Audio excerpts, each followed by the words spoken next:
네, 안녕하세요. 자, 지난 시간에 저희 2차 방정식 도입 부분 저랑 같이 했었는데요. 자, 지난 시간에 했던 것을 다시 짧게나마 복습 한번 해보겠습니다. 2차 방정식이란 뭐였었죠? 한번 같이 얘기를 해볼까요? 네, 2차식으로 이루어진 방정식이죠. 그쵸? 그래서 모양은 ax 제곱 플러스 bx 플러스 c는 0인데 이때 중요한 건 a가 0이 아닌 이런 방정식이 되겠습니다. 2차 방정식에서 해의 의미가 뭐였었죠? x가 만약에 1이다. 해가 1이다. 그럼 어떻게 하면 돼요? 그 1의 값을 실제로 방정식에 대입을 했었을 때 뭐가 된대? 등식이 성립한다. 성립하게 해주는 그런 어떤 참이되게 해주는 값을 우리가 해라고 불렀었죠. 그러니까 1차 방정식 해랑 똑같죠. 1차 방정식을 성립하게 해주는 값이 그냥 방정식 모양만 2차 방정식으로 바뀌었을 뿐이에요. 그쵸? 그래서 해가 맞다면 당연히 식이 성립한다라는 걸 알 수 있습니다. 그쵸? 그럼 해가 아니라면 그때는 해가 아닌 값을 대입했을 때는 대입을 한다면 그때는 식이 성립하지 않음을 알 수 있습니다. 자, 오늘 여러분들 교과서 74쪽 한번 펴볼게요. 교과서 74쪽 펴시고 2차 방정식의 해를 이제 구하는 본격적인 방법에 대해서 우리 한번 구해볼 거예요. 자, 그래서 먼저 좀 여러분들의 생각을 좀 살짝 열어보는 시간을 가질 건데 2차 방정식은 사실은 처음부터 구하자면 조금 쉽지는 않아요. 그런데 우리는 사실 중1, 2 때까지는 뭘로 했었죠? 2차 방정식이 아니라 1차 방정식이죠. 그러니까 만약에 2차 방정식이 아니라 1차 방정식이면 정말 문제풀이가 쉬울 거예요. 그렇지 않아요? AX가 B다. 그럼 어떻게 하면 돼요? X는 뭐 A분의 B 이렇게 바로 풀어버리면 그만일 테니까요. 그쵸? 그러면 1차식으로 바꾸는 방법이 있다면 참 좋겠죠? 그쵸? 1차식으로 바꿀 수 있는 방법이 1차 방정식으로 문제를 풀어버리면 될 테니까요. 그쵸? 근데 그 방법이 두 가지 방법이 있어요. 1차식으로 바꾸는 방법이. 그래서 오늘 선생님이랑 할 거는 이 첫 번째 인수분해를 이용하는 방법이 되겠습니다. 자, 그럼 오늘의 수업을 요약하자면 2차 방정식을 푸는 방법들 중에 어떤 방법? 인수분해를 이용하는 방법이 되겠습니다. 자, 그럼 인수분해를 이용하기 전에 우리 먼저 간단한 좀 요약을 한번 하고 가겠습니다. 자, 두 개의 수를 곱했는데 0이 됐습니다. 이를 통해 알 수 있는 사실이 있을까요? 자, 그러면 제가 간단한 한번 이 네 가지 예를 통해서 한번 들어드릴게요. 2와 3을 곱하면 6입니다. 이때 숫자 6 자체가 나왔다라는 것보다는 일단 0이 아니라는 것에 좀 주목을 해볼게요. 그 다음에 2 곱셈 0은 0이고 세 번째로 0 곱하기 3도 0이고 마지막으로 0 곱하기 0도 0이라는 사실을 알 수 있습니다. 이 네 가지 예시들 중에서 여러분들 답이 0이 되는 경우는 어떤 케이스예요? 네, 한번 동그라미 한번 쳐볼게요. 제가 얘랑 얘죠. 두 번째, 세 번째, 네 번째죠. 그쵸? 그러면 지금 다 0을 가능하게 했던 것의 특징이 있어요. 그 특징을 여러분들이 한번 얘기를 좀 해볼까요? 자, 첫 번째와 두세 번째, 네 번째와 차이가 뭐예요? 그쵸? 이 앞부분에 이렇게 0인 부분들이 이렇게 들어있어요. 그쵸? 선생님, 근데 세 번째, 두 번째는 0이 한 번씩 들어있는데, 네 번째는 0이 몇 개 들어있어요? 두 개나 들어있죠? 근데 어쨌든 여기는 0이 한 개 있고, 여기도 0이 한 개 있고, 여기는 0이, 두 개가 있네요. 그쵸? 그러면 한마디로 얘기하자면 0이 최소 한 개 이상은 있다는 소리잖아요. 그쵸? 그러면 A 곱셈 B를 네모 세모로 바꿔서 네모 세모가 곱했을 때 0이 됐다는 소리는 적어도 둘 중에 하나는 뭐라고 볼 수 있을까요? 그쵸? 0이다 라고 볼 수 있겠습니다. 됐나요? 둘 중에 하나는 0이다. 그쵸? 둘 다 0일 수도 있지만 그거는 좀 특수한 케이스로 봐야 되고 어쨌든 둘 중에 하나는 반드시 0이어야 됩니다. 그렇지 않으면 이렇게 둘 다 0이 아닌 케이스는 곱했을 때 절대로 0이 되질 않습니다. 그쵸? 자, 그럼 여러분들 교과서 74쪽 페이지를 한번 잠깐 볼게요. 74쪽에 문제 1번인데 뭐 선생님 그냥 강의 이 부분만 보셔도 됩니다. 지금 둘이 이렇게 곱한 상태에서 0이 됐다라는 소리는 여기서 우리는 뭐를 알 수 있나요? 둘 중에 하나는 0이라는 사실을 알 수 있죠? 그럼 이를 이용해서 생각해 보면은 자, 이 네모가 0이든지 또는 뭐가 될까요? 이 세모 부분이 0이 될 거란 말이에요. 그쵸? 그럼 첫 번째 네모가 0인 경우는 x 자체가 0인 거겠죠. 그리고 또는 세모가 0인 것은 뭐가 되겠어요? x 플러스 1이 0이 된다라는 소리죠. 근데 이 말은 한마디로 x가 얼마라는 소리예요? 그렇죠. 마이너스 1이라는 소리죠. 그래서 해가 되는 건 뭐다? 0 또는 마이너스 1이 되겠습니다. 이렇게 생각하시면 돼요. 자, 두 번째. 자, 이 문제를 한번 보실 건데요. 똑같습니다. 이게 0이든지 아니면 이것이 0일 것입니다. 그쵸? 그러면 파란색부터 가봅시다. 2x 플러스 1이 0이라는 소리는 x가 얼마라는 소리예요? 마이너스 2분의 1이라는 소리입니다. 주황색 부분 x 마이너스 2가 0이 된다는 소리는 얼마예요? x가 2가 된다는 소리입니다. 즉 x는 마이너스 2분의 1이든지 아니면 또는 x는 2라는 소리죠. 그래서 이럴 때는 1차 방정식 때는 해의 값이 하나였었죠. 하지만 2차 방정식에서는 이렇게 일반적인 해의 개수는 2개가 됩니다. 그래서 이제부터 여러분들과 이렇게 해를 2개 정도씩을 써볼 거예요. 자, 방금 했던 것들의 사실은 문제는 그렇게 어렵지 않았어요. 이미 인수분해가 되어버렸으면 진짜 쉽죠, 문제가. 그쵸? 근데 그게 아니라면 어떻게 해야 돼요?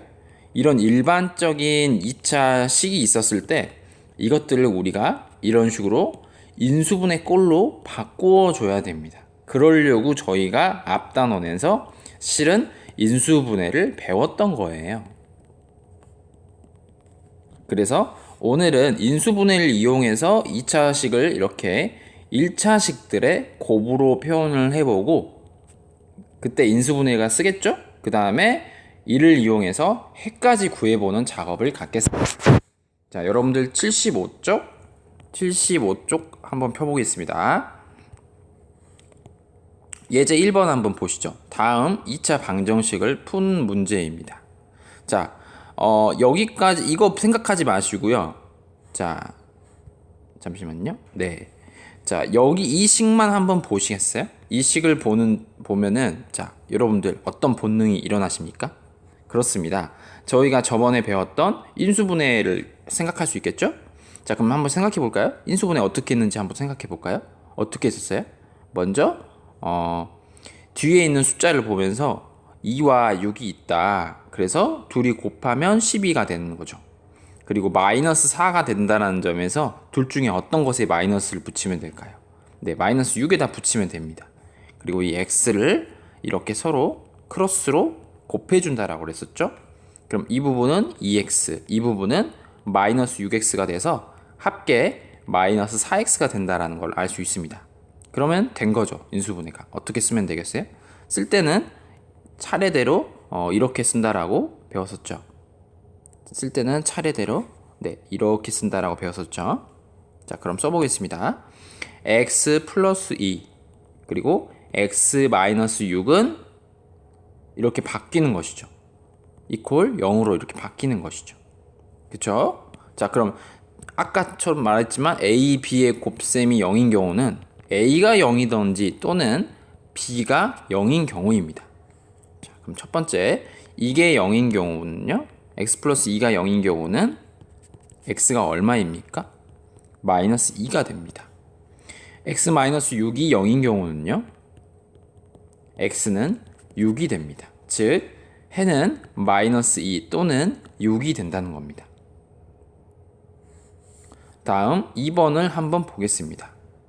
자, 2번을 한번 볼 건데 선생님 이거 문제 풀면 이거 0이라고 하고 x는 마이너스 1이라고 생각하면 되지 않아요? 라고 생각하실 수도 있는데요. 문제는 이게 0이라면, 이 부분이 2가 아니라 0이라면 우리가 바로 했던 대로 하면 됩니다. 근데 문제는 이 부분이 0이 아니에요. 0이 아니죠? 그래서 그렇게 생각하지 말고 먼저 얘를 전개를 하셔야 돼요. 그러니까 지난 시간에 2단원에서 저희가 배웠던 거를 실은 3단원에서 다 써먹는 거죠. 그쵸? 그럼 다시 한번 해볼게요. 자, 전개 한번 하나씩 해봅시다. 그러면은 자, 먼저 이렇게 전개를 해볼게요. 3x 제곱 플러스 3x죠. 그 다음 이렇게 전개를 합니다. 마이너스 2x 마이너스 2는 얼마예요? 2가 되네요. 그쵸?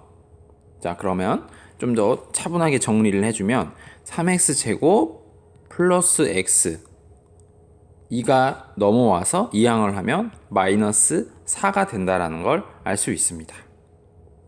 자, 다시 이 식을 인수분해 해볼게요. 이제 앞과 이 부분을 인수분해 하려면 숫자를 써봐야겠죠? 3과 1 그리고 1과 4인데 둘 중에 하나에 마이너스를 붙여야 됩니다. 그러면 좀 생각을 해보자면은 이렇게 볼 수도 있겠네요. 3과 4가 만나고 1과 1이 만나면 보니까 뭐 13이라든지 11 같은 이런 큰 숫자가 돼서 좀 어려워질 것 같습니다. 그러면 어떻게 생각하는 게 좋을까요? 숫자를 바꿔보는 거죠. 3, 1과 4, 1로 이렇게 바꿔보는 거죠. 그리고 이렇게 크로스를 해보면 3과 4가 나올 수 있다는 걸 알 수 있는데 이때 가운데 개수가 플러스, 즉 이것은 플러스 1x에 줄인 거잖아요. 사실은 플러스 1이 숨어 있는 거잖아요. 그렇기 때문에 3 쪽에다가 음수를 붙여주면은 여기는 마이너스 3이지만 이 부분은 4가 돼서 인수분해가 될 수 있음을 알 수 있습니다. 그래서 전개를 해주면 3x 플러스 4 그리고 x 마이너스 1은 0이라는 이런 2차 방정식의 인수분해를 할 수 있습니다. 자, 이제 거의 끝났죠? 이 부분이 0이 되거나 또는 이 부분이 0이 될 것입니다. 먼저 보라색부터 해주면 3x 플러스 4는 0이므로 x는 마이너스 3분의 4라는 걸 알 수 있습니다. 초록색 부분도 하면 x는 마이너스 1은 0이기 때문에 x는 1이라는 걸 알 수 있네요. 즉 이 두 개가 모두 해가 되겠습니다. 자, 이렇게 선생님 풀이를 한번 보면서 여러분들 해봤는데요. 지금 여러분들 75페이지에 있는 문제 2번을 여러분들이 한번 잠깐 멈추시고 한번 해보시기 바랍니다. 자, 저는 특별히 1번과 4번을 한번 제가 해보겠습니다. 잠깐 멈췄다가 다시 들으시면 됩니다. 네, 자, 한번 해보셨나요? 그럼 한번 정리를 해보겠습니다. 자, 이 부분을 먼저 해보면은 자, 인수분해를 하기 위해서 볼까요? 24를 분리를 한번 해봐야겠죠? 3과 8로 인수분해를 한번 생각해 볼게요. 그리고 마이너스 부분이니까 플러스 인수가 마이너스로 되려면 둘 다 마이너스를 입혀야겠네요. 그쵸? 그러면은 x가 요렇게 만나면 되겠죠? 그래서 쓸 때는 여러분들이 이런 식으로 인수분해를 해주시면 되고 답은 이 부분이 0이 되기 위해선 x가 3이 돼야 되고 이 부분이 0이 되기 위해선 x가 8이 돼야 돼서 3 또는 뭐 5하라고 써도 되십니다. 3 또는 8이라고 쓰면 되겠습니다. 이렇게 푸시면 되겠습니다. 다음 4번. 자, 4번은 아까처럼 이 부분이 0이 아니기 때문에 전개를 먼저 해주시고 이쪽으로 한 식으로 좌변으로 모두 이항을 해서 정리를 먼저 해주셔야 됩니다. 그쵸? 그 다음에 문제를 해결해야겠죠? 자, 그럼 가보겠습니다. 자, 먼저 전개를 해주면 2x제곱 마이너스 x 플러스 2x 마이너스 1이 1 마이너스 2x라는 걸 알 수 있습니다. 자, 그러면 정리를 한번 해볼게요. 2x제곱 플러스 x 마이너스 1. 자, 1이 이쪽으로 이항하면 마이너스 1이죠? 자, 마이너스 2x가 넘어가면 뭐가 되겠어요? 플러스 2x가 되겠죠. 맞나요? 자, 다시 한번 정리하겠습니다. 2x제곱과 이 부분 서로 정리해서 플러스 3x가 되고, 다시 이 부분을 정리하면 마이너스 2가 됨을 또 알 수 있습니다. 자, 그러면 한번 숫자를 인수분해를 한번 하기 위해서 맞춰볼까요? 자, 이렇게 됐죠? 그래서 이렇게 만나면 2 더하기 2 뭐 이런 식으로 될 테니까 좀 힘들겠네요. 그러려면 어떻게 하면 될까요? 자, 1과 2로 바꿔볼까요? 자, 그러면 이렇게 곱하면 4와 1이 나오는데 3이 되기 위해선 1에다가 마이너스를 붙여주면 되겠네요. 자, 그럼 정리하면 이렇게 쓸 수 있겠죠? 2x-1과 x 플러스 2는 0이다 라고 표현할 수 있겠습니다. x는 2분의 1 또는 마이너스 2가 됨을 알 수 있습니다. 자, 다음 여러분들 76쪽. 네, 76쪽 한번 보겠습니다. 자, 2차 방정식 중에는 해가 중복되는 경우가 있습니다. 즉, 무슨 말이냐면 x제곱 마이너스 6x 플러스 9. 자, 한번 해볼까요? 플러스 9는 0인데, 자, 9가 곱해지는 경우는 3, 3밖에 없겠죠. 정수로 생각하면. 근데 둘 다 마이너스 6이 되기 위해선 둘 다 마이너스를 붙여주면 이렇게 서로 곱하면 되잖아요. 그래서 쓸 때는 x-3과 x-3이 0이 됨을 알 수 있습니다.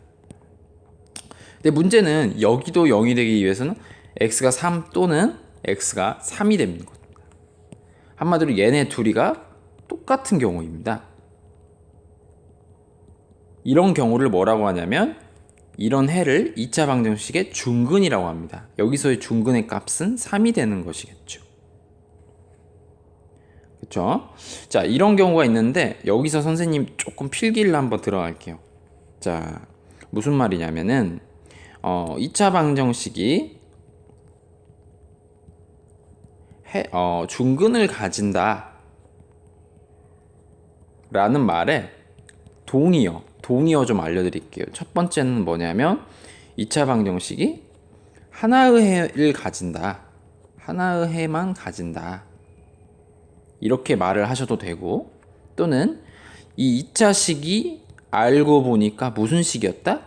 완전 제곱식이다 라고 얘기를 하셔도 됩니다. 실제로 완전 제곱식이 되죠. 여기선 x-3의 제곱은 0이라는 이런 완전 제곱식으로 바뀌어집니다. 그렇죠? 그래서 이렇게 해가 중복될 때 그 해를 이름을 중근이라고 얘기한다라는 점. 오늘 새로운 용어도 배웠네요. 중근이라는 말까지. 자, 그러면 바로 한번 해보겠습니다. 자,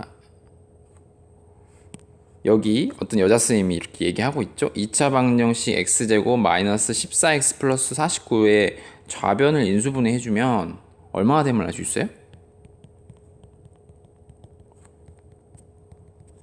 자, 77인데 마이너스 둘 다 붙이면 되겠죠? 그러니까 이렇게 되겠구나 라고 생각할 수 있겠죠? 그래서 이 값 자체는 7입니다. 그렇죠? 그래서 중근은 x는 7이다 라고 쓸 수 있는 것이겠죠. 자, 그러면 이 중에 두 개만 다시 한 번만 풀어보겠습니다. 자, 3번과 2번을 저는 한번 같이 풀어보겠습니다. 여러분들이랑. 잠깐 멈추시고 여러분들도 해보면 좋겠습니다. 자, 다시 한번 이 부분을 풀어주면 먼저 전개를 해줘야겠죠. 이 부분이 0이 아니니까요. 그러면은 어떻게 되겠습니까? x제곱 플러스 8x가 있고 이게 마이너스 16인데 이 마이너스 16이 이항을 하면은 플러스가 되겠죠? x 플러스 8x 플러스 16이 0이 되겠습니다. 자, 이 부분을 여러분들도 아시다시피 x 플러스 4의 제곱 형태로 나타남을 알 수 있습니다. 뭐 인수분해를 하셔도 좋고요. 사실은 이 부분이 이제 여러분들 조금 이제 많이 문제를 접한 친구들은 완전 제곱식으로 보일 거예요. 그래서 4의 제곱이고 이 부분은 4의 2배구나 라는 생각을 하셨다면 문제를 많이 풀어본 친구입니다. 그러면 여기서는 해는 얼마가 되겠어요? 마이너스 4가 되겠죠. 그리고 중근입니다.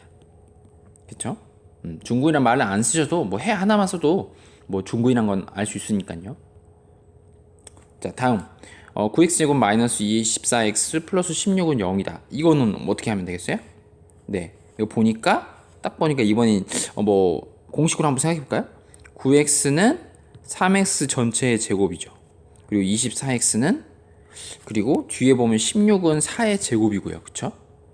그러면 4의 제곱이고 그리고 마이너스 24라는 것은 2에 그리고 3x가 있고 그리고 4가 이렇게 연속으로 곱해진다면 곱했을 때 마이너스 24x가 된다는 걸 알 수 있죠. 그래서 이렇게 되는데 자, 이거는 완전 제곱식 모양이 맞죠? 그래서 이렇게 인수분해 됨을 알 수 있습니다. 그러면 당연히 해의 값은 얼마나 되겠어요? 이 부분이 0이 되게 해주는 해의 값이니까 3x는 4고 x는 3분의 4라는 걸 알 수 있습니다. 자, 이렇게 저희가 오늘 배우는 게 이제 인수분해를 이용한 어떤 2차 방정식 풀이 그리고 오늘 이제 중근이라는 아주 중요한 개념을 배웠습니다. 그쵸? 자, 이 두 가지를 아주 중요하니까 이거는 중근은 수능까지도 나온 개념이거든요. 그래서 여러분들 꼭 잊지 마시고 복습 부탁드리겠습니다. 감사합니다.